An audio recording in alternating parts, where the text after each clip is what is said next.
नमस्कार, आप सभी का स्वागत है योग और स्वास्थ्य पर आधारित हमारे इस बेहद खास कार्यक्रम स्वस्थ विचार में। मैं हूं आपके साथ आपका साथी विकास।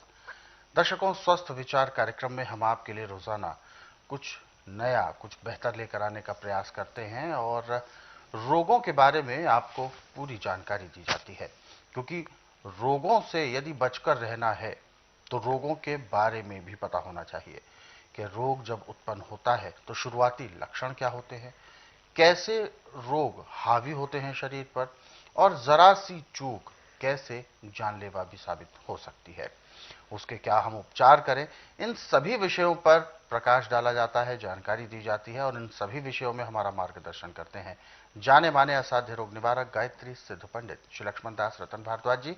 आइए गुरु जी का स्वागत करते हैं और कार्यक्रम की शुरुआत करते हैं। गुरु जी नमस्कार। नमस्कार। ये कार्यक्रम हम आप सभी के लिए लाए हैं और इसीलिए हम आप सभी से गुजारिश भी करते हैं कि आप सभी जब भी कार्यक्रम को देखने बैठे तो कॉपी और पेन जरूर लेकर बैठा करें। जो भी नुस्खे हैं, उपचार हैं, जो जानकारियां हैं, उनको आप सहेज कर रखें, यानी उनको नोट जरूर कर लें, तभी आपके जहन में उम्र भर ये तमाम बातें बनी रहेंगी। तो चलिए देर ना करते हुए कार्यक्रम को आगे बढ़ाते हैं और शुरू करते हैं आज के मुख्य विषय पर चर्चा। गुरु जी, आज के अंक में हम टीबी को लेकर बात करेंगे, यानी जिसे हिंदी में तपेदिक कहा जाता है। ट्यूबरकुलोसिस एक ऐसी समस्या है, एक ऐसी बीमारी है जो जानलेवा तक हो जाती है। लेकिन सबसे महत्वपूर्ण बात यह है कि इसकी शुरुआत कैसे होती है। कहते हैं कि टीबी की जब भी शुरुआत होती है तो कोई भी डॉक्टर या कोई भी मशीनी रिपोर्ट्स पता नहीं लगा पाते कि ये टीबी हो सकता है। क्या लक्षण है? देखिए, जब आपका नज़ला जुकाम बिगड़ जाए तो फेफड़ों के अंदर नज़ला सूख जाता है। अच्छा, बलगम सूख जाता है। अब फेफड़े ने जो ऑक्सीजन लेनी वो खत्म हो जाती है।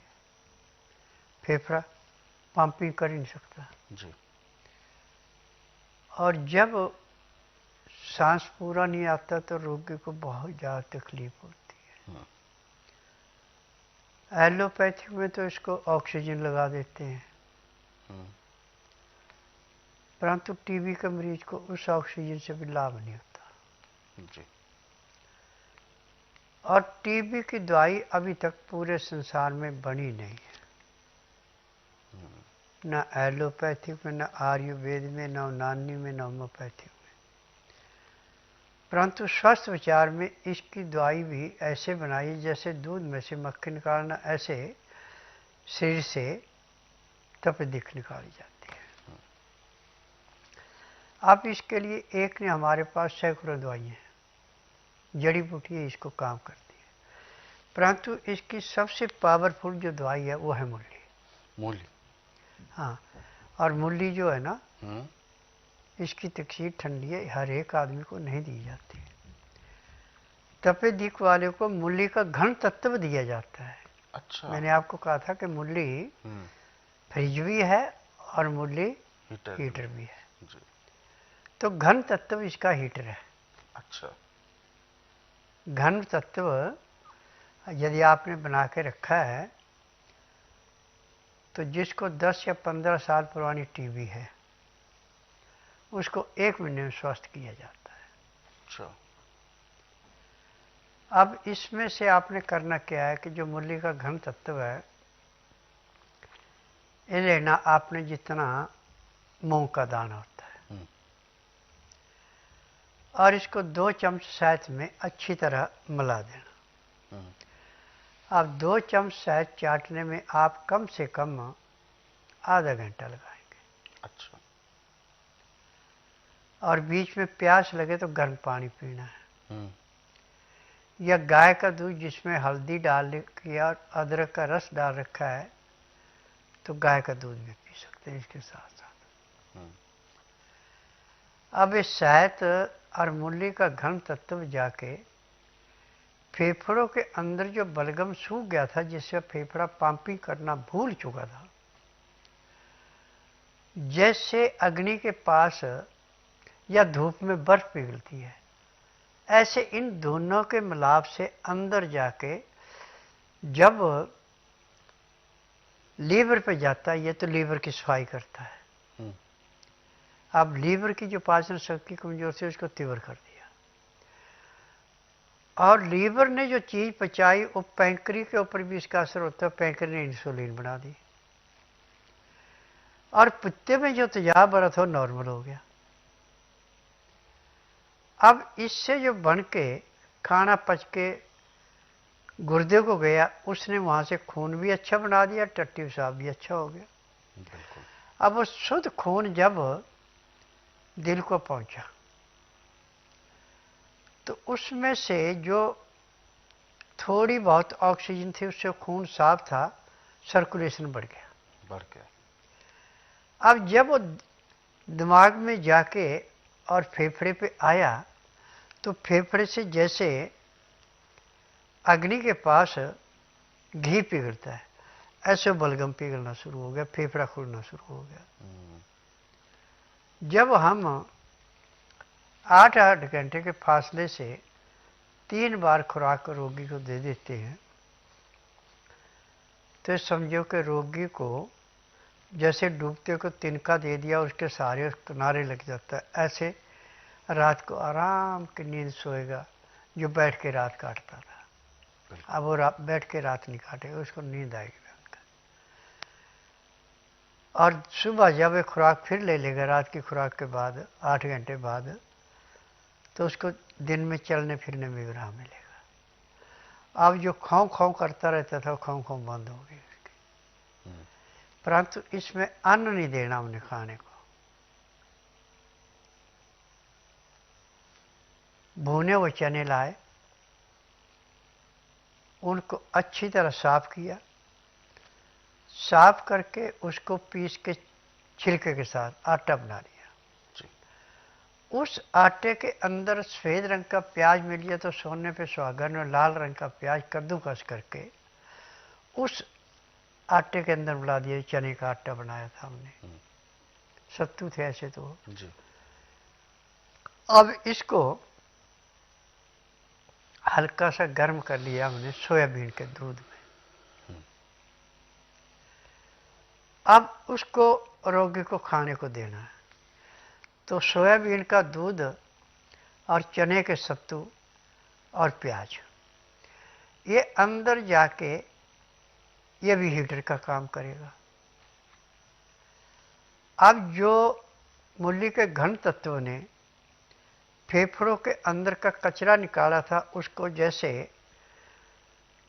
किसी तांबे के बर्तन को या पीतल के बर्तन को नींबू का रस लगा के ऊपर से रेता डाल के झोने से रगड़ के उसको चिमका देते हैं, ऐसे फेफड़े साफ हो गए।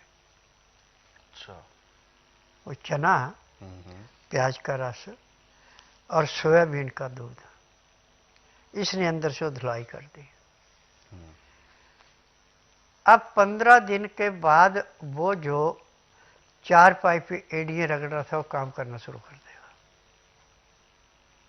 ये इसका प्रभाव है। और जब किसी डॉक्टर से पूछा जाए भैया टीबी है ये तो पता नहीं जाएगी ना जाएगी, हम दवाई दे सकते हैं, इसकी गारंटी हम नहीं देते, परंतु यहाँ तो गारंटी दी जाती है। बिल्कुल, मतलब आश्वस्त किया जाता है कि वो चीज ठीक होगी। बिल्कुल गुरुजी, जैसे कि आपने बताया ये जो रेमेडी, ये जो उपचार आपने बताए, क्या ये केवल तभी किए जा सकते हैं जब व्यक्ति बीमार है, या ये सामान्य व्यक्ति अगर करे तो? सामान्य व्यक्ति करे, रोग होना ही नहीं। आप खाना खाते समय 2 गिलास गर्म पानी में लहसुन प्याज अदरक का रस मिला के पीना शुरू कर दो।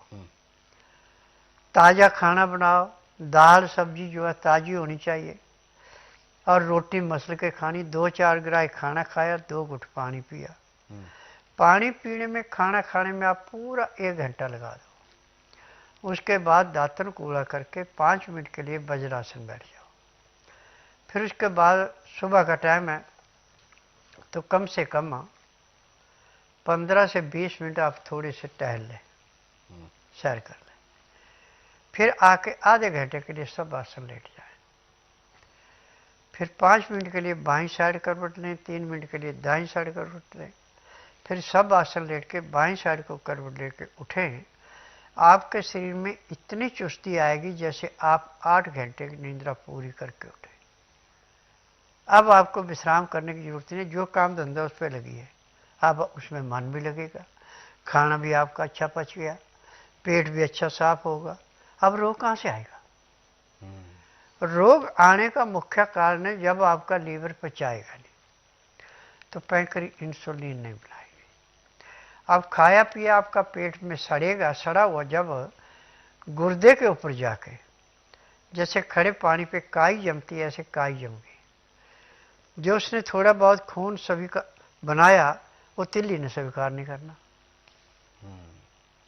पेट आपका साफ नहीं होना, बाथरूम पूरा नहीं आना, और रोग के बीमार हो गए। जब हम लहसुन प्याज अदरक का रस गर्म पानी में मिला के पी रहे हैं खाने के साथ, तो लीवर खाना पचाएगा, पैंक्री इंसुलिन बनाएगी, पित्ते में तेजाब नहीं बढ़ेगा, और किडनी पे जाके जो उसके ऊपर जाड़ा तो टूट जाएगा, और किडनी अपना पूरा काम करना शुरू कर देगी। किडनी ने काम करना शुरू कर दिया, शुद्ध खून बन गया, तिल्ली को मिल गया, तिल्ली ने दिल को दे दिया, दिल को जो थोड़ी बहुत भी ऑक्सीजन मिली, उसने उस खून को सीधा दिमाग को दे दिया। जब मस्तिष्क को दिया और मस्तिष्क से जब फेफड़ों में आया, तो फेफड़ों का जाड़ा जैसे अग्नि के पास जमी हुई चीज को रखे वो पिघल जाती है, ऐसे बलगम पिघलना शुरू हो गया, उसके कीटाणु नष्ट हो गए। जब कीटाणु नष्ट हो गए तो रोग कहाँ से आएगा? बिल्कुल। तो ये यानी ओवरऑल एक तरह से सर्विस कर देता है हाँ, हमारे शरीर की। हाँ। बिल्कुल। गुरु जी, जैसे कि हम तपेदिक के बारे में बात कर रहे हैं, टीबी के बारे में, सामाजिक भ्रामकता है कि टीबी क्या छूने से भी होता है, नजदीक आने से होता है, इसके पीछे कितनी सच्चाई है? सब बकवास है। अच्छा। ऐसा कुछ नहीं है। आप लहसुन प्याज अदरक खा के किसी भी बीमारी के भयंकर से भयंकर के पास जाओ, मुंह पे आपको कपड़ा लेने की जरूरत नहीं है। जो आप सांस छोड़ेंगे, जहां तक उसकी महक गई, वहां तक का वायुमंडल का जो भी कीटाणु था, किसी भी रोग का था, नष्ट हो गया। वहां प्योर ऑक्सीजन आपके अंदर जा रही है, आपको क्या रोग होगा? अच्छा, तो यानी ये लहसुन प्याज अदरक हर किस्म के कीटाणु को नष्ट करने के लिए एक किस्म का अमृत है। अमृत है। हाँ। क्योंकि बहुत से लोग इससे परहेज भी करते हैं ना। अब देखिए, जी। बिच्छू का जहर खा लेना, कोबरे सांप का जहर खा लेना, मरे हुए जानवरों का ढींगा चूरा सुबह दांतों में मसल लेना, उससे धर्म भ्रष्ट नहीं होता, उससे जात नहीं बिगड़ती, परंतु लहसुन प्याज अदरक खाने से उसकी महक से जात बिगड़ती है, और महक ही सबसे बड़ी दवाई है। अच्छा। अब ऐसे भी आपको बता दें, जी। मूली के खेत में, प्याज के खेत में, लहसुन के खेत में कभी भी सांप और वगैरह नहीं जाता। अच्छा। न इनमें कीड़ा लगता। तो यानी मतलब ये उनकी स्मेल की वजह से उनके हाँ, नजदीक नहीं जाते हैं। वो मर जाते हैं। अच्छा। उनका सांस उठता है स्मैक से। और ये अगर हम खाएं तो कितना ज्यादा लाभदायक हाँ। होगा, परंतु बहुत से लोग इससे डरते हैं। तो दर्शकों, ये जरूर ध्यान रखें कि इन चीजों से, जो हमारे लिए औषधियां हैं, इनसे कभी भी परहेज ना करें। ये हमारे लिए एक तरह से बहुत महत्वपूर्ण उपचार हैं, जिसको हम अपने रेगुलर जो हमारी दिनचर्या है उसमें हम जरूर शामिल करें, परंतु उसका एक तरीका है। यदि आप जीभ को स्वाद ज्यादा देना चाहते हैं, तब तो आप इसे तड़का लगा के खाएंगे, जो कि ठीक नहीं है। क्योंकि जब आपने तड़का लगा दिया, भून लिया अदरक लहसुन प्याज इन सबको, तो इनकी तासीर बदल जाती है। लेकिन यदि आप कच्चा सेवन करें तो ये अमृत के समान हमारे लिए काम करेगा, जैसा कि गुरु जी ने अभी हमें पूरा विस्तार से चीजों को समझाया है। ऐसे बहुत सारे नुस्खे हैं, बहुत सारे उपचार हैं। क्योंकि कार्यक्रम की अपनी एक समय सीमा होती है, बहुत सारा ज्ञान इस कार्यक्रम से बाहर आता है, आप तक पहुंचता है, हम सभी तक पहुंचता है। तो इसीलिए हम इस कार्यक्रम के साथ जुड़ें, और जो भी हमारे जहन में सवाल है उसको आप गुरुजी के समक्ष भी रख सकते हैं। आपको बस अपना फोन उठाना है, कॉल करनी है, जो नंबर आपकी टीवी स्क्रीन पर फ्लैश किए जा रहे हैं। या अगर आप कॉल किसी कारणवश नहीं भी लग पाती है तो आप हमें व्हाट्सअप कर सकते हैं। व्हाट्सअप मैसेज में आपको लिखना है अपना नाम, उम्र, कहां से बात कर रहे हैं और पूरा सवाल। तो चलिए आगे बढ़ें, और जो सवाल, जो मैसेजेस हमें दर्शकों ने भेजे हैं व्हाट्सएप के जरिए हम उनको भी जरूर इस कार्यक्रम में शामिल करेंगे। और पहला व्हाट्सएप मैसेज हम ले रहे हैं, वीर सिंह जी हैं और दिल्ली से ही बात कर रहे हैं। इन्होंने अपने सिस्टर के बारे में पूछा है, लीवर सिरोसिस की समस्या है और दिक्कत यह है कि अब कुछ समय से पानी भरने की भी दिक्कत बढ़ गई है। देखिए, लीवर सिरोसिस का इलाज पूरे संसार में ना एलोपैथिक में, ना आयुर्वेद में, ना यूनानी में, होम्योपैथी में कहीं नहीं है। मेरे पास लीवर सिरोसिस का इलाज ऐसे है जैसे दूध में से मक्खी निकालना।